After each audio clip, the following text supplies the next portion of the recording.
വല്ലങ്ങി പുളിക്കൽത്തറ പൗരാവലിയുടെ നേതൃത്വത്തിൽ നീറ്റ് പരീക്ഷയിൽ ഉന്നത വിജയം കരസ്ഥമാക്കിയ സഹോദരിമാർക്കായി പൗരാവലിയുടെ അനുമോദന സദസ്സ് സംഘടിപ്പിച്ചു. പുളിക്കൽത്തറയിൽ വെച്ച് നടന്ന അനുമോദന ചടങ്ങിന്റെ ഉദ്ഘാടനം കെ ബാബു MLA നിർവഹിച്ചു. വലിയ പരിപാടി എന്ന് ഞാൻ പറയുന്നത് ആൾക്കൂട്ടത്തിൻ്റെ അളവുകോൽ വെച്ചിട്ടല്ല. നമ്മുടെ ഈ കൊച്ചു ഗ്രാമത്തിൽ നിന്നും 2 ഡോക്ടർമാരുണ്ടാവുക, അതും ഒരു കുടുംബത്തിലുണ്ടാവുക, അതും നമുക്കൊക്കെ ഏറെ പ്രിയപ്പെട്ട കലാരേട്ടൻ്റെ മകളുണ്ടാവുക, അതുപോലെ തന്നെ ശ്രീ രാധേട്ടൻ്റെ മകളുണ്ടാവുക.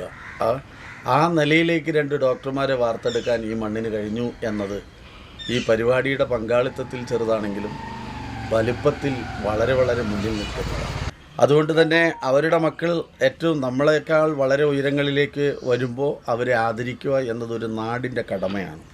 ഈ ആദരവ് ഏറ്റുവാങ്ങുമ്പോൾ എനിക്ക് അവരോട് അഭ്യർത്ഥിക്കാനുള്ളത്, നമ്മളൊക്കെ വളരെ പ്രയാസപ്പെട്ട്, ഈ നിൽക്കുന്ന ഭാവവും ഒരുപാടൊക്കെ പ്രയാസപ്പെട്ട് തന്നെയാണ് ജീവിതത്തിൽ ഈ അവസ്ഥയിൽ എത്തിയിട്ടുള്ളത്. അതുകൊണ്ടാണ് നമ്മളൊക്കെ പലപ്പോഴും സാധാരണക്കാരോട് പെരുമാറുന്നത് കാണുമ്പോൾ ആ ഒരു ശീലം എൻ്റെ മനസ്സിൽ ഇപ്പോഴും നിൽക്കുന്നത് അതാണ്.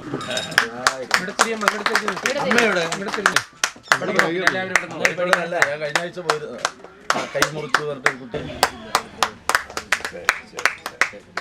ചടങ്ങിൽ നെന്മാറ ഗ്രാമപഞ്ചായത്ത് വൈസ് പ്രസിഡന്റ് പ്രകാശൻ അധ്യക്ഷനായി. ചടങ്ങിൽ മുൻ ജില്ലാ പഞ്ചായത്ത് അംഗം U. അസീസ്, മുൻ ഗ്രാമപഞ്ചായത്ത് പ്രസിഡന്റ് A. യൂസഫ്, മുൻ ഗ്രാമപഞ്ചായത്ത് വൈസ് പ്രസിഡന്റ് M.R. നാരായണൻ, സാമൂഹ്യ രാഷ്ട്രീയ പ്രവർത്തകനും സംഘാടകനുമായ അക്ബർ, ശിവാനന്ദൻ, അശോക് നെന്മാറ, N. കൃഷ്ണൻ, മോഹൻദാസ്, R.V. ഗോപി എന്നിവർ സംസാരിച്ചു.